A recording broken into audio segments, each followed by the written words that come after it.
Hello students, आज हम लोग हिंदी में निबंध लिखना सीख लेंगे जो मैट्रिक परीक्षा के लिए बहुत ही महत्वपूर्ण है। तो देखिए कैसे निबंध लिखा जाता है। चलिए शुरू करते हैं। आज मैं आप लोगों को यह भी बताने वाला हूं कि इस बार निबंध किस प्रकार के आने वाले हैं। ठीक है, तो वीडियो के लास्ट में मैं बताऊंगा कि कौन कौन से और निबंध आने वाले हैं। तो चलिए हम लोग शुरू करते हैं। पहले निबंध लिखना। मान लीजिए कि तीसरा क्वेश्चन में क में आ गया है आपका निबंध लोकतंत्र और चुनाव। ठीक है, मान लीजिए केवल लिखा है कि चुनाव या चुनाव पर निबंध।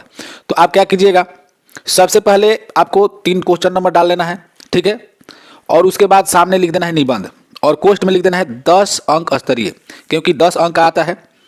और ये वीडियो मैट्रिक और इंटर दोनों के विद्यार्थियों के लिए बहुत ही महत्वपूर्ण है।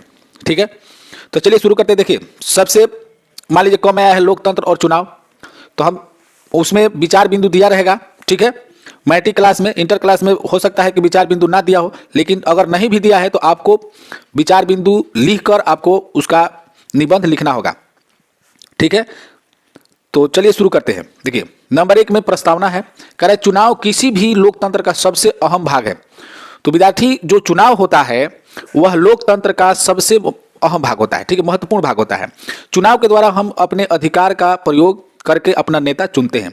जो महत्वपूर्ण चीज है उस पर हम क्या करेंगे, उस पर हम अंडरलाइन कर देंगे। जैसे मान लीजिए कि लोकतंत्र, ठीक है, तो लोकतंत्र पर हम यहाँ पर अंडरलाइन कर देंगे। ठीक है, यहाँ पर अपना नेता चुनते हैं तो अपना नेता पर हम अंडरलाइन करेंगे। अतः चुनाव ही तय करता है कि राष्ट्र विकास की ओर अग्रसर होगा या नहीं। ठीक है, तो चलिए आगे बढ़ते हैं। यहाँ पर देखिए क्या कह रहा है, भारत में चुनाव प्रक्रिया। भारत में चुनाव की प्रक्रिया किस प्रकार की है। भारत में पार्षद पद लेकर प्रधानमंत्री जैसे विभिन्न प्रकार के चुनावों का आयोजन होता है। आपको ये मैं बता रहा हूं, अगर मान लीजिए पार्षद पद आपको याद नहीं है तो आप ये लिख सकते हैं कि भारत में मुखिया पद से लेकर प्रधानमंत्री जैसे विभिन्न प्रकार के चुनावों का आयोजन होता है। ठीक है, अब मुखिया से भी छोटे लिखेंगे तो वार्ड लिख दीजिए, पंच लिख दीजिए, सरपंच लीजिए। ठीक है, हालांकि इनमें से जो महत्वपूर्ण चुनाव होते हैं वह है लोकसभा और विधानसभा। आप लोगों को पता होगा कि लोकसभा और विधानसभा के चुनाव में क्या क्या होता है। ठीक है, लोकसभा के चुनाव अभी 2024 में होने वाला है। ठीक है, और विधानसभा का चुनाव 2025 में होने वाला है, जिसमें मुख्यमंत्री चुने जाते हैं। ठीक है, और लोकसभा में प्रधानमंत्री का चुनाव होता है। चलिए यहाँ पर, क्योंकि इन चुनावों द्वारा केंद्र तथा राज्य में सरकार का चयन होता है। जैसा कि मैंने अभी बताया, चुनाव में मतदान की उम्र कितनी होती है, न्यूनतम उम्र होती है 18 वर्ष। ठीक है, अगर मान लीजिए कि आपका कुछ वर्ड गलत हो गया, जिसे मान लीजिए मतदान की न्यूनतम उम्र, न्यूनतम लिखने से पहले मैं उम्र लिख दिया था, तो यहाँ पर न्यूनतम मान लीजिए उम्र को काटना है, न्यूनतम लिखना है तो एक लाइन में ऐसे काटना है ताकि कुछ खराब ना लगे। मान लीजिए पूरा गुजू मुजू कर दीजिएगा तो ये देखने में भी अच्छा नहीं लगेगा। चलिए तीसरा बिंदु की ओर बढ़ते हैं। तीसरा पॉइंट, चुनाव का महत्व। चलिए बहुत ही जरूरी है भाई, चुनाव का महत्व क्या है। तो किसी भी लोकतांत्रिक देश में चुनाव काफी महत्वपूर्ण स्थान रखते हैं। अच्छा, इसमें अंडरलाइन हमने नहीं किया। जो महत्वपूर्ण चीज है क्या है, लोकसभा और विधानसभा। ठीक है, और उसके बाद इसमें रहने दीजिए प्रधानमंत्री, यहां पर लिख सकते हैं प्रधानमंत्री। ठीक, चलिए न्यूनतम उम्र 18 वर्ष महत्वपूर्ण चीज है।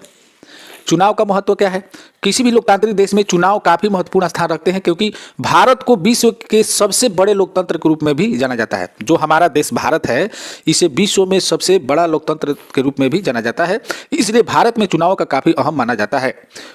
आजादी के बाद भारत में कई बार चुनाव हो चुके हैं। चलिए तो यहाँ पर देखिए क्या लिखेंगे, आजादी के बाद। हम यहाँ पर आजादी पर हम यहाँ अंडरलाइन कर लेंगे। ठीक है, लोकतंत्र, बड़े लोकतंत्र यहाँ पर कर लेंगे। ठीक है, भारत, भारत पर कर लेंगे अंडरलाइन। हम चाहे तो आपको अंडरलाइन करने के लिए आप क्या कीजिएगा, स्केल का प्रयोग कर लीजिएगा तो बहुत ही बेहतर होगा। चलिए यहाँ पर देखिए कह रहा है, यह चुनाव प्रक्रिया ही है जिसके कारण भारत में सुशासन, कानून व्यवस्था इत्यादि जैसी चीजों को बढ़ावा मिला है। यह चुनाव ही ऐसी प्रक्रिया है जिसने दिन प्रतिदिन भारत में लोकतंत्र के नींव को और भी मजबूत किया है। लोकतंत्र के नींव यहाँ पर हम अंडरलाइन कर देंगे। स्केल से करेंगे तो बहुत ही अच्छा रहेगा। लिखने के बाद कर सकते हैं या लिखते समय भी कर सकते हैं, लेकिन लिखते समय आप अपना लाइनिंग भूल जाएंगे, इसीलिए लिखते समय मत कीजिएगा।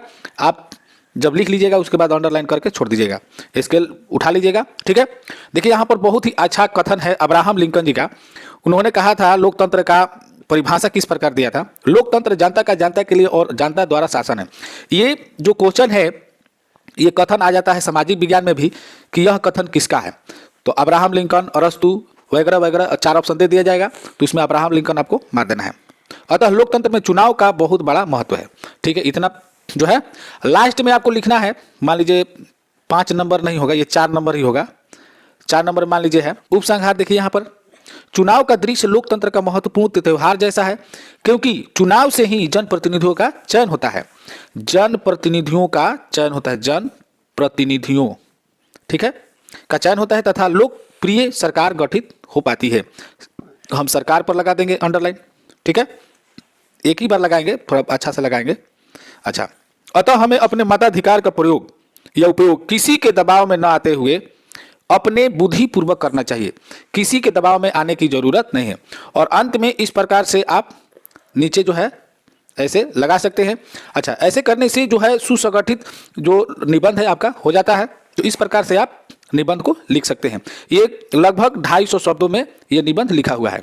ठीक है, इसके अलावा जो महत्वपूर्ण निबंध है आपका, देखिए इसके अलावा महत्वपूर्ण निबंध हम यहाँ पर लिखे हैं। जैसे यहाँ पर देखिए सरस्वती पूजा हो गया, सरस्वती पूजा बिल्कुल नजदीक में है, तो ये सरस्वती पूजा पर निबंध आ सकता है। इसमें विचार बिंदु दिया रहेगा, तो उसके अनुसार बहुत ही आपका आसान हो जाएगा। अगर विचार बिंदु नहीं भी दिया है तो आपको विचार बिंदु अपना से लिखकर जरूर लिखना है। ठीक है, शुरू में प्रस्तावना या भूमिका लिखा जाता है, फिर उसका महत्व लिखा जाता है, फिर उसका कारण, मान लीजिए कोई चीज़ है, मान लीजिए दहेज प्रथा है तो कारण, परिणाम, दुष्परिणाम, इस प्रकार से बिंदु देकर निबंध हम लिख सकते हैं। देखिए जैसे दहेज प्रथा है, दहेज प्रथा एक अभिशाप, इस प्रकार से भी दिया रहता है। ठीक है, तो दहेज प्रथा पर भी आ सकता है।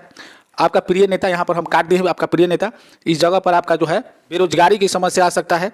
तो बेरोजगारी की समस्या, बेरोजगारी की समस्या आपका ये निबंध आ सकता है, तो इसको भी ध्यान में रखिएगा। मेरा प्रिय खेल या प्रिय ऋतु ये आ सकता है, और ये अंत में प्रदूषण। तो इस बार के लिए ये जो है निबंध बहुत ही महत्वपूर्ण है। तो इनको आप किताब में से देखकर कहीं से भी खोज खाज कर लिख लीजिएगा। और इसमें महत्वपूर्ण चुनाव वाला है, उसको आप इसे लिख लीजिएगा, कॉपी पर उतार लीजिएगा। चलिए आगे की वीडियो में मिलते हैं, धन्यवाद।